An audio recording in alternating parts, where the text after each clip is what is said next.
Dividing large words into syllables is a strategy we teach students so they can successfully read words. It can get a little tricky when there are more than one syllable patterns in a word.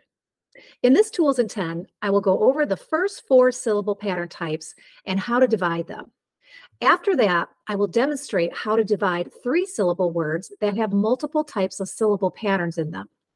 So for those of you who work with older students, or if you have students who are working with vowel teams and are ready for more advanced work, this will be very helpful in helping them to decode unfamiliar multi-syllable words. Feel free to grab a pencil and paper and you can practice along with me.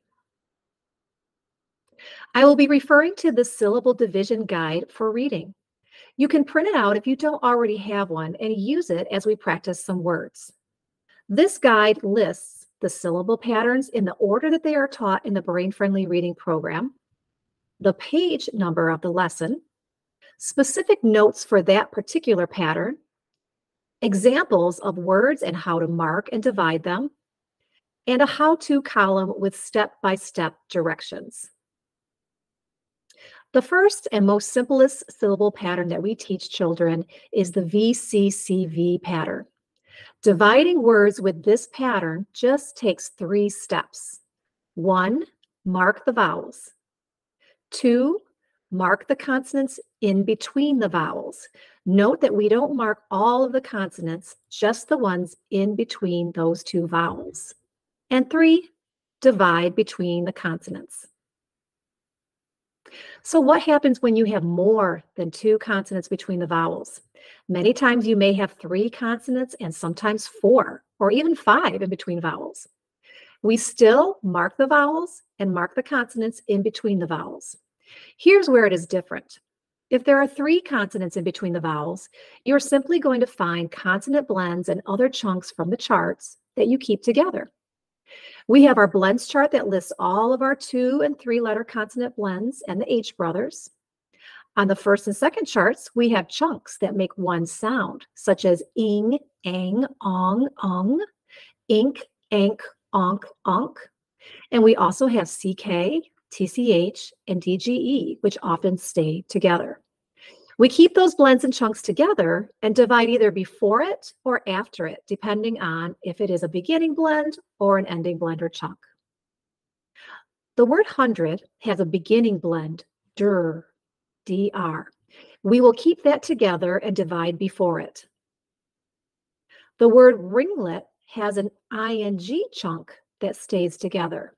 That is an ending chunk, so we will divide after it. Sometimes there are 4 consonants between the vowels. When this happens, look for 2- or 3-letter blends from the charts.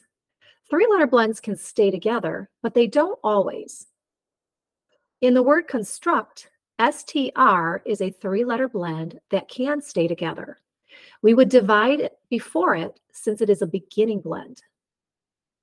In the word sandstone, we see ST as a beginning blend that we will keep together and divide before it. Also note that we mark the silent E as a vowel, which you can do, but we always analyze the final E to determine if it is silent or a talking vowel. If it is silent, as it is most of the time, we don't have to mark the consonants in between because a silent E does not add another syllable. Remember that all syllables have a talking vowel. You can have the child draw the arc from the E to the vowel that it is controlling. Now let's look at some examples of 3-syllable words that have a combination of these syllable patterns. When you are dividing words that are 3 or more syllables, the key is to work between 2 vowels at a time. Let me show you. So I have my 3 words here, and let's start with the first one. The first step is I'm going to mark all of my vowels. And we're going to analyze this final E and ask ourselves, is it a silent vowel? And we can see it's jumping over, so it is a silent vowel, so we do not have to do anything else with that final E. Now I'm going to mark my consonants in between. And now I'm going to work with only 2 vowels at a time. So I'm going to start at the beginning, and I see between these 2 vowels, I have a VCCV pattern. I'm going to divide right down the middle. Now my next two vowels are right here. Now I see VCCCV. So more than two vowels in the middle. That means I'm going to look for blends from my blends chart. I'm going to look for two-letter blends, and I'm going to look for beginning blends first. So TR is a beginning blend. Let's keep TR together and divide here and see if that works. Illustrate. Illustrate. My next word, I'm going to again mark all of my vowels first. And now I'm going to mark the consonants in between those two vowels. And now I'm going to work with two vowels at a time, starting at the beginning. Here's my little bridge. I have 4 consonants in between. So that means there could be a 3-letter blend. Let's see if there is. I see STR. STR is a 3-letter blend. Stir. Let's keep that together and divide right here. And now I'm going to look at the next two vowels. And I see a VCCV. Very simple. We just divide right between the two consonants. And now I'm going to read my word, instructor. Instructor. And that OR at the end is often pronounced instructor. All right, my last word. I'm going to mark all my vowels.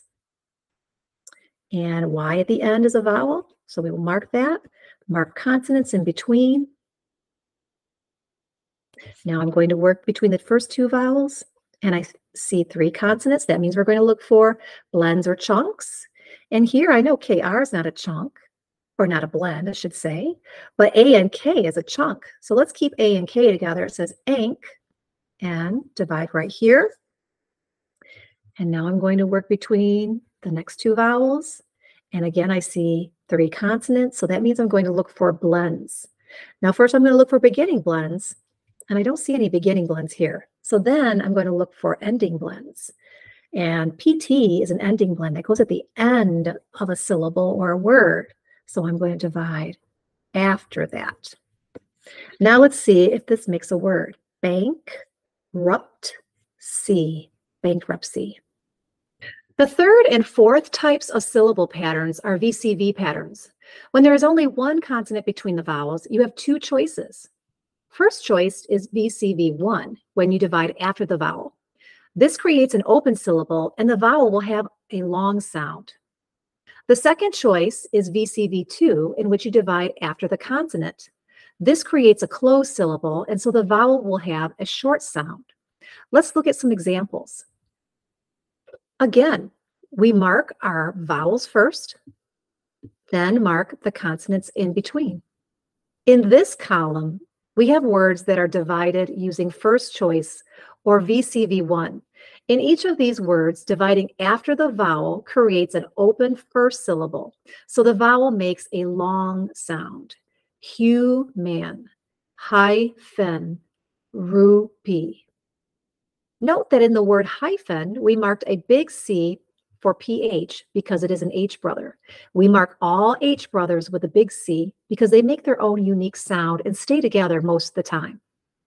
Also note that in the word rupee, we mark the vowel team EE with a big V. All vowel teams are marked with a big V instead of 2 separate Vs. In this column, the words are divided after the consonant. Choosing VCV2 creates a closed first syllable, making the vowel say a short sound. Solid, cashier, and modern.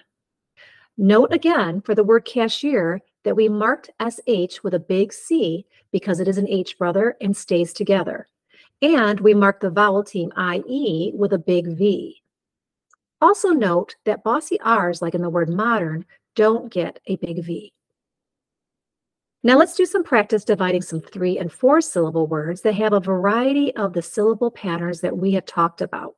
All right, so starting with the first word, we're going to mark our vowels. And IE is a vowel team. It gets a big V. We're going to mark our consonants in between. And now we're going to work between 2 vowels at a time. We see VCV, so we're going to start with first choice. And if first choice doesn't work, we're going to try second choice. So first we're going to do first choice, and we're going to continue with dividing the rest of the word. Here I see VCCV, divide right between the two consonants. Let's see what this word says. Satisfied. Or maybe that IE says E. Satisfied.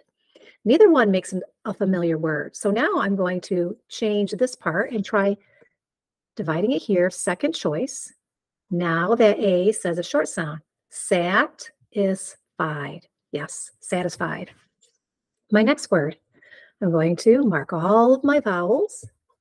And that final E, we're going to decide if that's silent or talking. Looks like it's jumping over, so it's silent. We're not going to mark it. We're not going to do anything else with it. But we are going to mark our consonants in between these vowels. I see a PH, which is an H brother. That gets a big C. And then here's another consonant. Again, I see a VCV pattern. We're going to try first choice, divide after the vowel, and that Y says I. It's a long vowel sound. Now I'm going to work between my next two vowels. I see another VCV pattern, so I'm going to again try first choice. And if that doesn't work, we'll try second choice. That says E now. Hyphenate. Hyphenate. This part kind of sounds right, but I don't know about this part. So let's try second choice and see. Now that says hyphenate. Hyphenate. Yes, that's a word. And my last word, we're going to mark all your vowels, mark all of the consonants in between. And now we're going to work between the first two vowels. And I have 4 consonants. So 4 consonants, maybe there's a 3-letter blend or maybe a couple 2-letter blends. I see a 3-letter blend here. Let's keep that together and divide right here. And then my last 2, VCV. VCV. So I'm going to try first choice. That I says I, and let's read the word subscriber. Subscriber. And that is a word. I hope this Tools in 10 has helped you to gain a better understanding of the process of syllable dividing, as well as understand the rules of how to divide the different syllable patterns, so that you can teach your students these strategies to help them decode multi-syllable words successfully and continue to climb the reading ladder.